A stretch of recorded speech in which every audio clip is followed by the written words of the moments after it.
Reportase Sonora dalam sepekan. Reportase Sonora dalam sepekan.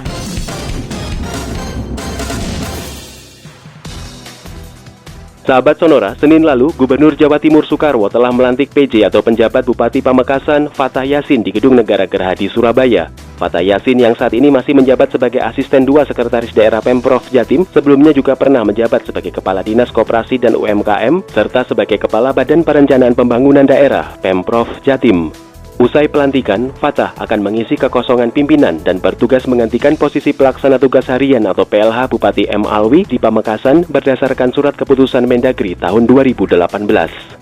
Gubernur Jawa Timur Soekarwo menyampaikan bahwa penjabat Bupati Pamekasan harus mampu menjadi jembatan pengantar Bupati Pamekasan sebelumnya dengan Bupati periode berikutnya selama masa transisi pemerintahan di Kabupaten Pamekasan, termasuk mempelajari naskah memori jabatan yang telah diterima untuk mengetahui program pembangunan apa saja yang dapat dilakukan dan ditingkatkan. Sementara itu, Fathah Yassin menyampaikan bahwa dirinya akan melanjutkan kebijakan pendahulunya di bidang ekonomi, pembangunan, dan kemasyarakatan, termasuk memfasilitasi proses pemilihan gubernur dan bupati di tempatnya bertugas. Reportase Sonora dalam sepekan. Sahabat Sonora, upaya peningkatan kualitas dan pengelolaan keuangan haji di Indonesia saat ini masih dihadapkan dengan beberapa tantangan, mulai masalah dalam hal selisih biaya operasional haji dengan penerimaan oleh jemaah, subsidi nilai manfaat jemaah tunggu, kenaikan biaya operasional, mismatch nilai tukar pendapatan dan biaya operasional, hingga penempatan atau investasi di pasar keuangan yang masih terbatas. Berbagai tantangan tersebut saat ini telah disikapi dengan beberapa langkah prioritas jangka pendek, seperti meningkatkan dana kelolaan bank penerimaan setoran BPIH, efisiensi pelayanan, penerapan virtual account dan investasi pada instrumen yang aman, optimal, dan liquid, termasuk kerjasama dalam investasi langsung. Dikatakan oleh PLT Kepala Badan Pengelola Keuangan Haji atau BPKH, Anggito Abimanyu, seusai acara Fokus Group Discussion bersama Ikatan Sarjana Ekonomi Indonesia ISE sekaligus buka bersama pada Jumat lalu di Hotel Bumi Surabaya, bahwa saat ini BPKH mulai mempertimbangkan untuk melakukan investasi langsung di sektor perhotelan dan catering di Arab Saudi. Selain itu, Anggito juga menyampaikan bahwa pihaknya saat ini telah mengelola saldo uang haji senilai 105 triliun rupiah dengan target pencapaian nilai manfaat hingga 6,1 triliun rupiah dari sebelumnya 4,1 triliun rupiah saat masih dikelola oleh Kementerian Agama. Kami mulai melakukan kajian bersama dengan ISE Surabaya dalam rangka untuk memperkaya kebijakan-kebijakan menyangkut keuangan haji dalam bidang investasi, dalam bidang akad, dalam bidang penempatan keuangan, pengelolaan keuangan, akuntansi keuangan syariah, bentuk kerjasama antara BPKH dan ISE Surabaya. BPKH menjalankan beberapa tugas-tugas mengelola keuangan haji. Jumlah saldo uang yang sekarang kami kelola adalah 105 triliun rupiah dengan akad wakalah. Itu artinya jamaah haji itu memberikan amanat kepada BPKH untuk mengelola keuangan haji. Untuk apa? Untuk ditempatkan dan diinvestasikan kepada instrumen-instrumen syariah. Kami tempatkan 50% uang tersebut di bank-bank syariah, diseleksi, dan sekarang ada 31 bank penerima setoran haji yang mengelola. 50% sisanya itu kami tempatkan atau kami investasikan di surat berharga syariah negara, surat berharga syariah yang lain, dan kami sedang menjajaki investasi langsung di Arab Saudi yang terkait dengan haji dan memiliki return ataupun imbal hasil yang cukup baik dan risikonya rendah. Tahun ini insya Allah bisa menghasilkan target 6,1 triliun rupiah. Tahun lalu yang dikelola oleh Kementerian Agama nilai manfaatnya 4,5 triliun. Jadi alhamdulillah atau insya Allah kami bisa meningkatkan hampir 2 kali lipat. Sahabat Sonora, ditambahkan oleh Anggito bahwa dari 6,1 triliun rupiah nilai manfaat tersebut, 80% digunakan untuk penyelenggaraan ibadah haji, mulai untuk pemondokan, hotel, transportasi, catering, dan living cost yang ditransfer ke Kementerian Agama, sementara 20% sisanya mulai tahun depan dikembalikan kepada jemaah tunggu dalam bentuk virtual account sebagai bentuk nilai manfaat. Reportase Sonora dalam sepekan. Reportase Sonora dalam sepekan. Pemilihan peristiwa untuk ditetapkan sebagai hari lahir kota Surabaya, yaitu tanggal 31 Mei 1293, saat kemenangan pasukan Raden Wijaya dalam mengusir bala tentara Tartar dari ujung Galuh. Nama daerah waktu itu. 2. Tanggal 11 September 1294, saat penganugerahan jasa kepada desa dan rakyat Kudadu. daerah Keduru sekarang atas jasanya menyelamatkan atau membantu Raden Wijaya ketika bertempur melawan tentara Tartar. 3. Tanggal 7 Juli 1358 yaitu pada saat prestasi Trowulan yang menyebut untuk pertama kalinya nama Surabaya sebagai salah satu tempat penambangan kapal atau pelabuhan kecil. 4. Tanggal 3 November 1488 yaitu tanggal pada saat prestasi itu yang menyebutkan awal mula berlakunya pemerintah Adipati Surabaya. Usul tersebut dengan permohonan untuk menetapkan tanggal 31 Mei 1293 sebagai tanggal hari jadi Kota Surabaya dengan alasan kemenangan Raden Wijaya atas tentara Tartar, tentara kolonial Kublai-Khan dari Mongolia, merupakan kebanggaan dan kejayaan rakyat Surabaya, dan menetapkan tanggal 31 Mei 1293 sebagai hari jadi Kota Surabaya ditetapkan saat kemenangan pasukan Raden Wijaya atas bala tentara kolonial Tartar di ujung Galuh. Sahabat Sonora, itulah sebagian cuplikan sejarah singkat penetapan 31 Mei sebagai tanggal dan hari lahir Kota Surabaya yang dibacakan oleh Armuji Ketua DPRD Kota Surabaya saat acara resepsi Hari Jadi Kota Surabaya ke-725 di halaman Taman Surya Kamis lalu. Usai pembacaan sejarah singkat penetapan hari jadi, berlanjut dengan sambutan Wali Kota Surabaya Tri Risma hari ini yang mengisi bagian awal dari kata sambutannya dengan penyampaian rasa duka cita mendalam kepada keluarga korban musibah bom di Surabaya pada 13 Mei 2018 sehingga para korban tidak bisa menikmati dan memperingati Hari Jadi Kota Surabaya ke-725. Wali Kota menyampaikan bahwa perayaan Hari Jadi Kota Surabaya ke-725 tahun 2018 diperingati dengan hati terluka karena para pelaku serangan bom mencoba mengoyak semua hasil kinerja kolektif pembangunan kota hingga persatuan dan kesatuan bangsa. Menurutnya, kenyataan pahit ini harus dihadapi dan bahkan harus menjadi cambuk untuk meneguhkan persatuan dan kesatuan segenap insan di Kota Surabaya untuk berdiri dan bergandengan tangan dengan teriakan, "Kita bersaudara." Hari ini kita merayakan Hari Jadi Kota Surabaya ke-725 tahun dengan hati yang terluka karena sebagian saudara kita tidak dapat bersama memperingati dengan rasa syukur yang sepatutnya dipanjatkan kehadirat Tuhan Yang Maha Esa. Untuk itu sekali lagi disampaikan rasa duka cita yang mendalam kepada keluarga para korban. Para pelaku serangan bom ini telah mencoba mengoyak semua hasil kinerja kolektif, membangun kota dan bahkan sendi-sendi persatuan dan kesatuan bangsa. Mereka benar-benar sengaja merusak rasa aman dan nyaman Kota Surabaya sebagai salah satu kota teraman di dunia. Kenyataan pahit ini harus kita hadapi dan bahkan harus menjadi cambuk untuk meneguhkan persatuan dan kesatuan segenap insan di Kota Surabaya. Kini saatnya kita berdiri dan bergandengan tangan seraya berteriak, "Kita bersaudara." Dan saya benar-benar bersyukur soliditas warga kota dengan segenap pemangku kepentingan Kota Surabaya sungguh luar biasa. Dunia ekonomi dan bisnis di Kota Surabaya sudah bergerak dengan masif.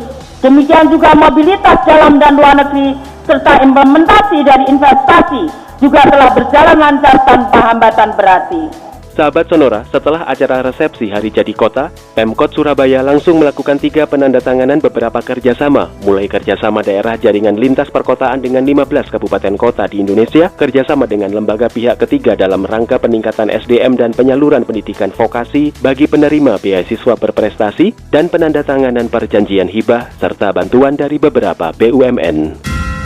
Reportase Sonora dalam sepekan.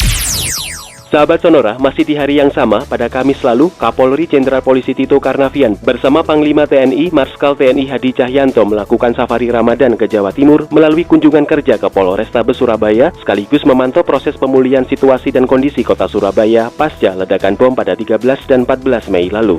Kehadiran Kapolri dan Panglima TNI disambut langsung oleh Kapolda Jawa Timur Irjen Pol Mahfud Arifin dan Kapolrestabes Surabaya Kombes Pol Rudi Setiawan. Kapolri menyampaikan bahwa pemerintah Kota Surabaya berhasil mengembalikan kondisi Surabaya sehari setelah kejadian peledakan bom sebagai upaya normalisasi situasi. Kapolri juga menyampaikan terima kasih dan berapresiasi pada Pemkot Surabaya yang telah memasang sejumlah CCTV sehingga dapat membantu proses pengungkapan kejadian saat peristiwa peledakan bom di beberapa lokasi. Menurut Kapolri, dari hasil rekam CCTV yang terpasang di berbagai lokasi, maka dapat dilihat secara jelas dan nyata suatu peristiwa sehingga dapat digunakan sebagai barang bukti. Namun demikian, peristiwa peledakan bom oleh pelaku teror di Surabaya sangat disayangkannya karena kota Surabaya merupakan kota yang aman dan terbilang jauh dari sasaran aksi terorisme yang sebelumnya terjadi pada beberapa kota lain di Indonesia seperti Bandung, Sulawesi, Jakarta, dan Bali. Polri masih terus melakukan pengembangan termasuk proses identifikasi pelaku dan jaringannya hingga upaya penangkapan pelaku teror termasuk memantau motif pelibatan anggota keluarga sebagai pelaku peledakan bom termasuk pada korban paham radikal. Reportase Sonora dalam sepekan. Reportase Sonora dalam sepekan.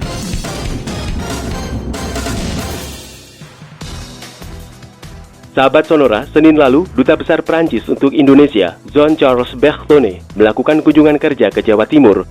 Saat berkunjung ke kantor pemerintah Provinsi Jawa Timur maupun ke kantor pemerintah kota Surabaya, Bertone mewakili pemerintah Prancis juga turut menyampaikan duka yang mendalam serta rasa solidaritas yang tinggi kepada seluruh elemen masyarakat di Jawa Timur atas aksi terorisme dan tragedi bom yang terjadi di kota Surabaya dan Sidoarjo pada tanggal 13 dan 14 Mei 2018. Saat diterima oleh Sekretaris Daerah Pemerintah Provinsi Jawa Timur Ahmad Sukardi di kantor Gubernur, Bertone menyampaikan bahwa pihaknya siap meningkatkan kerjasama di bidang anti-terorisme. Hal yang sama juga disampaikan saat diterima oleh Wali Kota Surabaya Tri Risma hari ini bersama Kapolrestabes Surabaya Kombes Pol Rudi Setiawan di ruang kerja Wali Kota. Sahabat Sonora, selain membahas tentang kerjasama dalam hal penanggulangan aksi terorisme, kunjungannya ke Pemkot Surabaya juga membahas kerjasama di bidang pendidikan, kebudayaan, dan transportasi massal di Surabaya, seperti yang dilakukan di Jakarta saat pembangunan Light Rail Transit atau LRT. Sementara itu, saat kunjungannya ke Pemprov Jatim, Sekda Prof Sukardi sekaligus menawarkan peluang berinvestasi pada proyek Bromo Vulcania Park di kawasan Bromo Semeru kepada Prancis melalui kemudahan perizinan, penyelesaian masalah perburuhan, ketersediaan energi dan infrastruktur wilayah, hingga fasilitasi penyediaan lahan.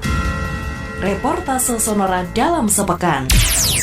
Sahabat Sonora, Senin 28 Mei lalu bertempat di Balai Kota Surabaya telah berlangsung serah terima pengadaan unit mobil pustaka dari Kompas Gramedia kepada pemerintah kota Surabaya. Kegiatan ini merupakan salah satu program CSR Kompas Gramedia bekerjasama dengan Pemkot Surabaya untuk menumbuhkan budaya literasi dan minat baca. Acara pada siang itu dikemas dalam seremoni sederhana sebagai simbolisasi serah terima dari Corporate Communication Director Kompas Gramedia Rusdi Amral kepada Wali Kota Surabaya Tri Risma hari ini di Balai Kota Surabaya. Sahabat Sonora, mobil pustaka Aku Baca dilengkapi dengan 743 eksemplar buku untuk memudahkan akses masyarakat terhadap bacaan bagi masyarakat di kota Surabaya. Program CSR ini sekaligus untuk melengkapi keberadaan kota Surabaya selain dikenal sebagai kota pahlawan, juga sebagai kota literasi yang saat ini telah memiliki lebih dari 1.400 taman bacaan masyarakat atau TBM. Dikatakan oleh Corporate Communication Director Kompas Gramedia, Rusdi Amral, di tengah acara di Balai Kota Surabaya mengatakan bahwa kegiatan ini sejalan dengan peluncuran program Aku Baca untuk meningkatkan literasi di seluruh Indonesia untuk 26 provinsi dan 98 kabupaten kota termasuk di Surabaya. Kami menyerahkan dana CSR kami dalam wujud mobil pustaka. Mobil pustaka ini juga terkait dengan program yang kami luncurkan adalah program Aku Baca. Aku Baca adalah sebuah gerakan bagaimana untuk menumbuhkan budaya baca, meningkatkan literasi di seluruh wilayah Indonesia. Mobil pustaka ini dilengkapi oleh buku-buku, ada sekitar 750 judul. Gerakan Aku Baca ini juga sudah mencapai 26 provinsi atau 98 kabupaten kota. Ya, kita tahu budaya baca atau minat baca masyarakat Indonesia masih tergolong sangat rendah. Ada sebuah penelitian bahwa minat baca di Indonesia 1/1000, artinya di antara 1000 penduduk Indonesia hanya 1 yang berminat baca. Artinya keadaan ini harus kita dorong bagaimana masyarakat Indonesia memiliki minat baca yang tinggi. Nah, minat baca yang tinggi dengan program-program Aku Baca ini gitu loh. Aku Baca ini tentu tidak hanya menjadi tanggung jawab Kompas Gramedia semata, tetapi seluruh elemen masyarakat, termasuk diantaranya pemerintah daerah dan juga kalangan swasta lainnya. Sementara itu, Wali Kota Surabaya Tri Risma hari ini menyambut baik program ini sekaligus menyampaikan ucapan terima kasih kepada Kompas Gramedia yang sejalan dengan program pemerintah Kota Surabaya untuk meningkatkan minat baca anak-anak karena membaca berbeda dengan saat anak-anak menonton film yang telah mengimajinasikan gambar dan suara. Sementara melalui membaca, panca indera anak akan dilatih dan terstimulasi. Kegiatan ini sekaligus akan melengkapi fasilitas taman bacaan yang sudah ada dan diupayakan untuk terus ditambah karena menurut Risma masih dibutuhkan banyak hal serupa agar lebih banyak anak-anak di Surabaya dapat menikmati fasilitas ini.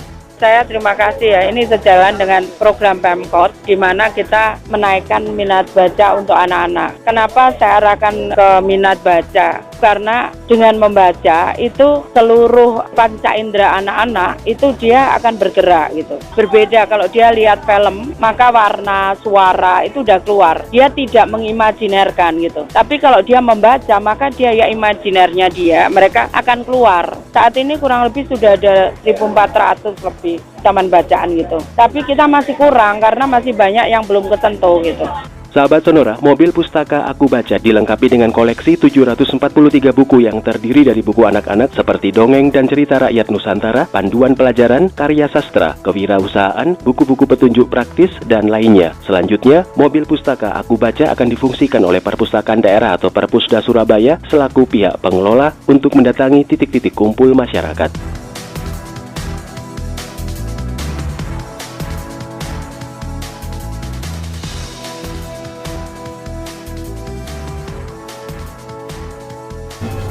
Telah Anda ikuti reportase Sonora dalam sepekan.